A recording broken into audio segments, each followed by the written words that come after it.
Today, we're diving into the deep end of TSL, controlling both the vertex and fragment shaders simultaneously.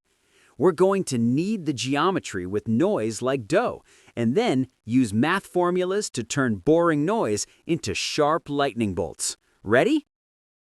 To save time, I've already scaffolded the component structure. Pay attention to this canvas WebGPU wrapper. Let's take a peek inside. Here's the core. We must manually initialize the WebGPU renderer in the GL prop. With this wrapper, we can jump straight into writing effects in our business code. Back to the main file. First thing, register the material. WebGPU is powerful, but R3F doesn't recognize its materials by default. So we have to use extend to register mesh basic node material. Otherwise, the console is going to throw a ton of errors later. Next, let's add the skier. There is a massive trap here. Look at the args parameter. Since we're going to physically warp the surface, vertex displacement, the mesh density must be incredibly high. If you stick with the default 32 segments, the sphere will turn into a jagged polygon hedgehog, and the details will be ruined. Also, note that side is set to 2. The sphere is going to distort heavily, exposing the inner walls. Without double-sided rendering, the glitches will look terrible.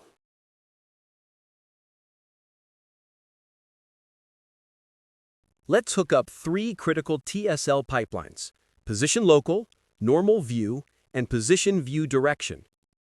We use position local to get local coordinates. It's stable and decoupled from scaling, making it perfect for noise sampling and displacement. Normal view gives us normals in camera space, saving us conversion effort for the Fresnel effect later. Position view direction points from the pixel to the camera. We'll dot product this with the normal later to control both the specular highlights and the edge brightness. Next is the time pipeline. The TSL time node keeps increasing. If we feed it directly into sine or cos, big numbers can cause precision issues. So I use time.mod of 600.0 to make a safe time. This limits the numbers for our noise displacement. Then I make a strictly periodic time using mod of pi2. This loops perfectly from 0 to 2 pi. Finally, pulse. This creates a breathing factor from 0.93 to 1.07. It gives the whole ball a heartbeat rhythm. First, a low-frequency vortex. I create vortex time by slowing time down 10 times. Using MX noise float, I scale the position by 0.2 to make the texture wide and soft. Adding vortex time to the y-axis makes the noise volume roll slowly. This vortex noise decides where the energy clusters are. Now for high-frequency details. Same noise afloat, but multiply pause by 2.0 to pack more noise cycles into the space, making it tight and dense, like lightning cracks. Disp time is faster here, making the surface current jitter rapidly. High-frequency noise will be multiplied by the previous vortex noise to amplify the jitter only where energy is concentrated. Now we layer the high-frequency noise on top of the large-scale vortex noise to build a displacement strength map. We don't just add them together. We multiply high-frequency noise by vortex noise, then multiply the result by 2.0. That way, the values only shoot up in areas where both noises are strong, and those regions become bulging energy hotspots. We use TSL's normal local to turn this scalar map into a displacement vector along the normals. The stronger the intensity, the further each vertex is pushed out or pulled back along its normal. The 0.12 value controls the overall expansion, and pulse adds a soft breathing motion so the shape slowly inflates and deflates over time instead of staying frozen. Finally, we add this displacement to the original position to get new position. Here, add position node equals new position to the material. This tells TSL, use the calculated new position for all vertices. Look, the sphere instantly transforms into a crumpled ball deformed by noise.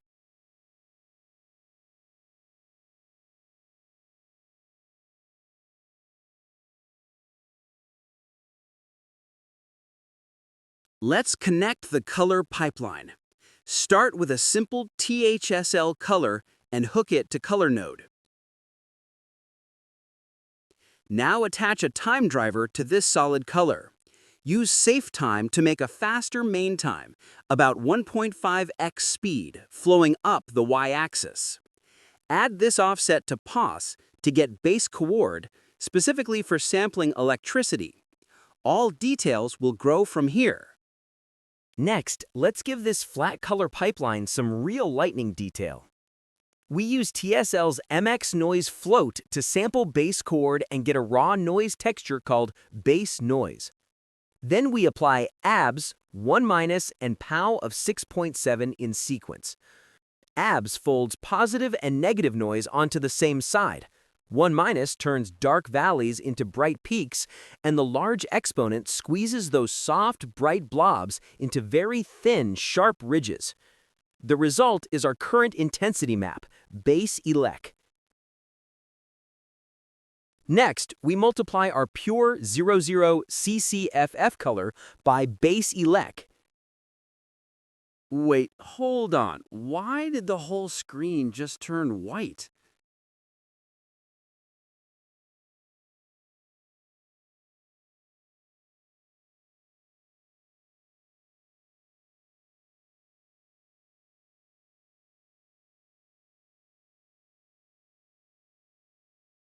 Oh, mystery solved. I forgot to import abs. Heads up, in TSL, math functions like abs must be imported from 3/TSL, otherwise you'll get an error. Okay, we're back. Now look at the screen. That plain cyan sphere has been carved with a layer of sharp electric patterns. The energy finally looks like it's flowing.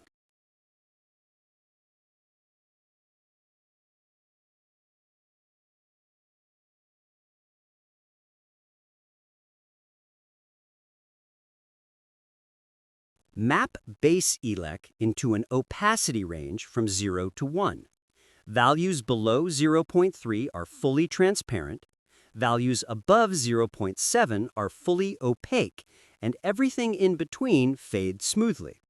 Then set the material's opacity node to this base opacity and enable transparency by setting transparent to true.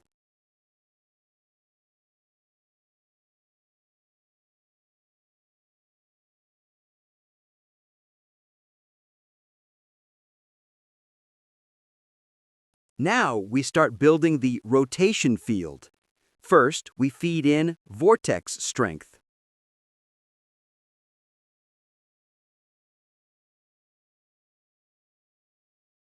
We use smooth step to normalize the previously chaotic vortex noise into a 0 to 1 influence map. 0 means calm, and 1 marks the eye of the storm.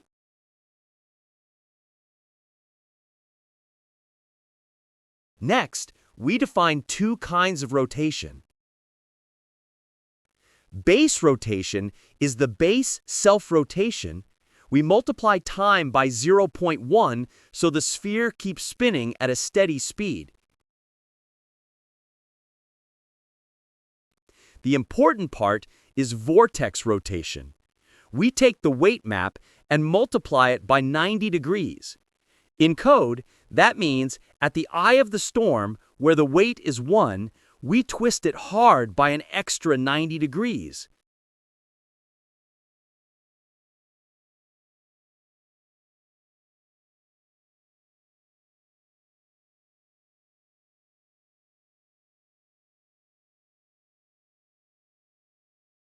We add the base rotation and this local twist together to get total rotation Y. At this point, we're holding a scalar field that tells us exactly how many degrees to rotate at each point.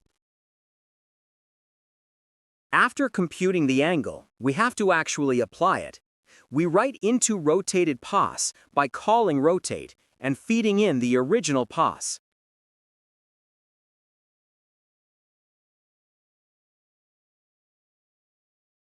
Notice here, I put total rotation y into both the x and y components of the axis vector. It's like wringing a towel with both hands. Instead of a simple single-axis spin, we get a more complex, diagonal twist of the coordinate system. Crucial step, a little coordinate swap. We change the base coordinate for generating the current from pos to our twisted, rotated pos.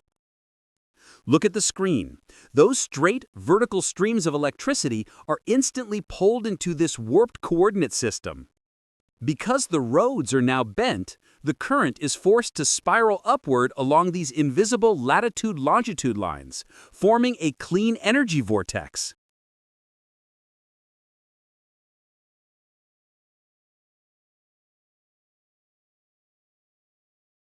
Pure rotation still feels too regular, too man-made. We need a bit of natural chaos. We define a distortion scale of 1.5 and feed it into mx noise vec3.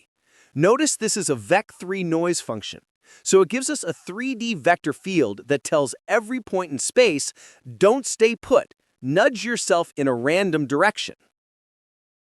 Then we multiply this chaos vector by 0.3 and force add it back onto rotated pos. That gives us perturbed pos, a coordinate system that's not only twisted by rotation, but also bumped and warped everywhere by noise. Swap rotated pos with the pitted perturbed pos. The perfect spirals collapse. Now they are vibrating and forking. Next, we split the current into 3 RGB layers to create a dispersion effect. First, the red channel, elect R. We subtract 0.1 from the sampling coordinates. In graphics, this trick is called an RGB split. We nudge the red current slightly in space so it no longer sits exactly on top of the others.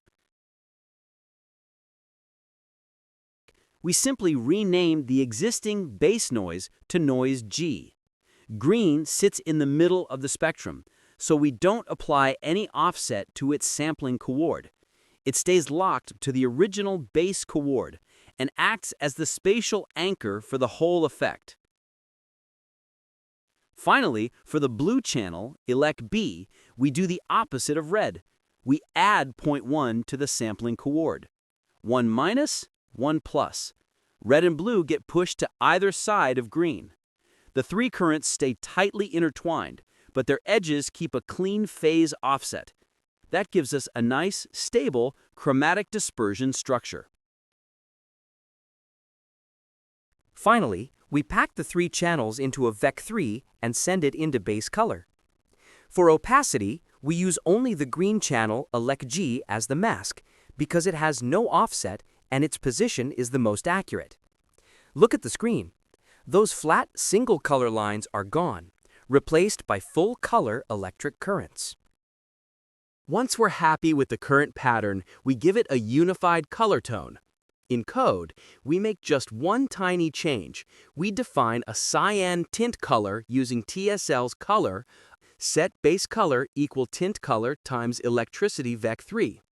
The brightness and fine detail still come entirely from the 3-channel electricity field, but the overall hue is pulled towards cyan.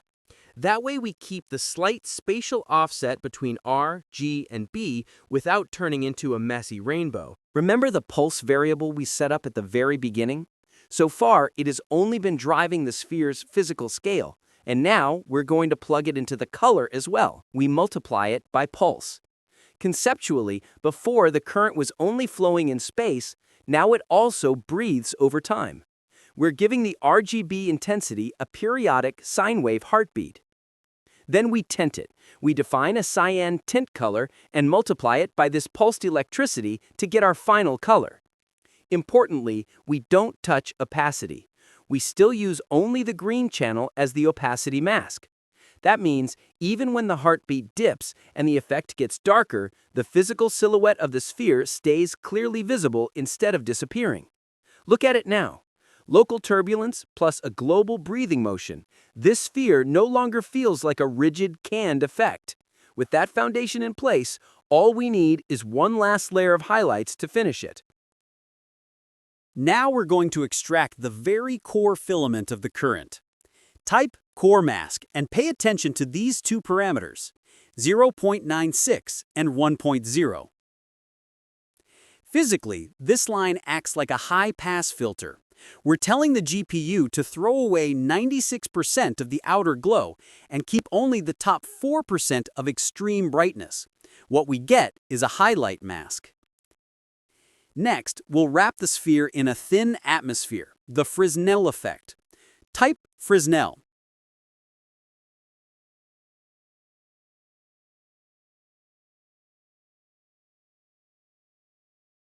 First, we use dot to compute the dot product between the view direction, view dir, and the normal, normal.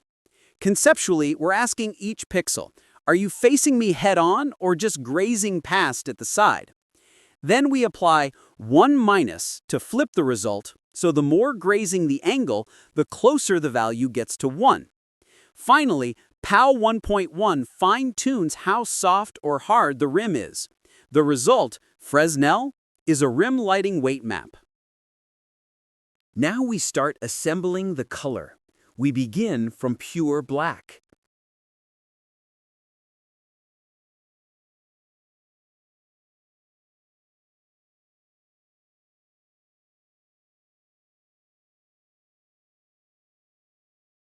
The first layer is the texture layer. We take a slightly dark cyan multiplied by 0.3 and multiply it with pulsed electricity. The purpose of this step is to lay down the base.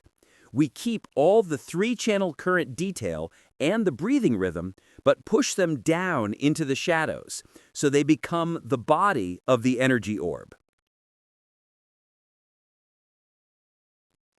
The second layer is the core layer.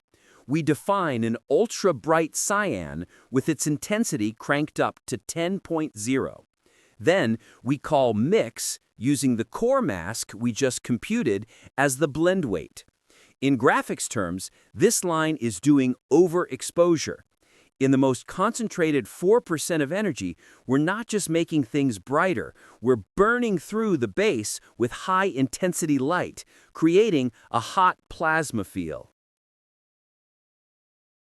Finally, switch the material's color node over to our new final color and leave opacity node equals base opacity as it is.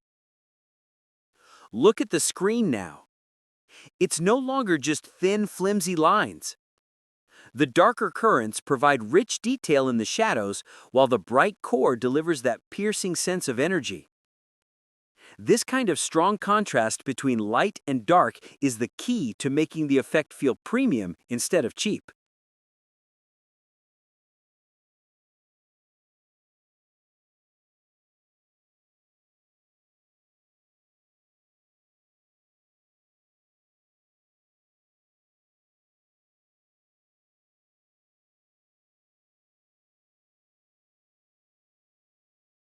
For the last step, we wire the Fresnel rim light into the color.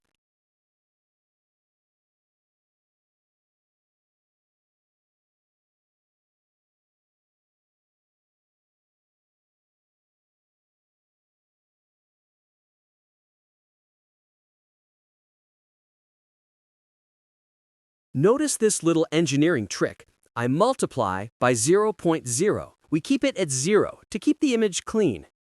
Next, we upgrade the opacity. This is the key step that makes the sphere actually appear. We add the current intensity elect-G and the rim white Fresnel together. Now, by adding Fresnel, we're saying if there is current or if it's part of the silhouette edge, show it. Finally, we replace base opacity with our new opacity. The Fresnel rim clearly outlines the edges, while the center still keeps that see-through electric feeling.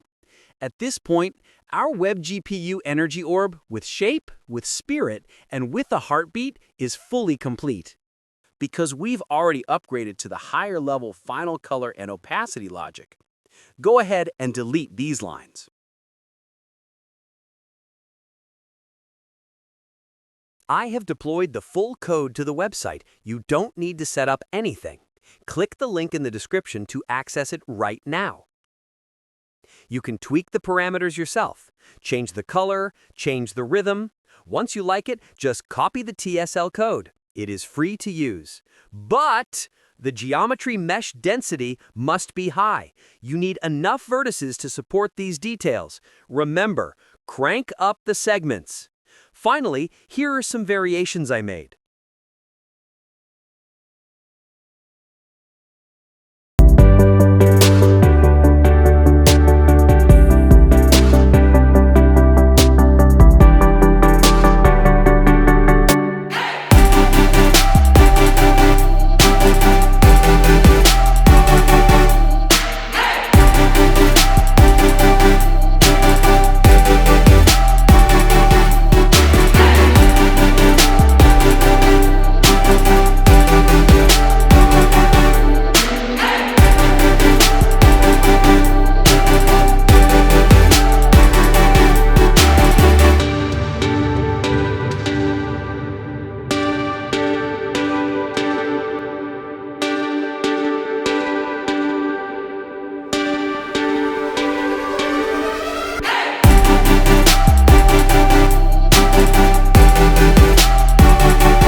The show and go try it on the site. See you next time.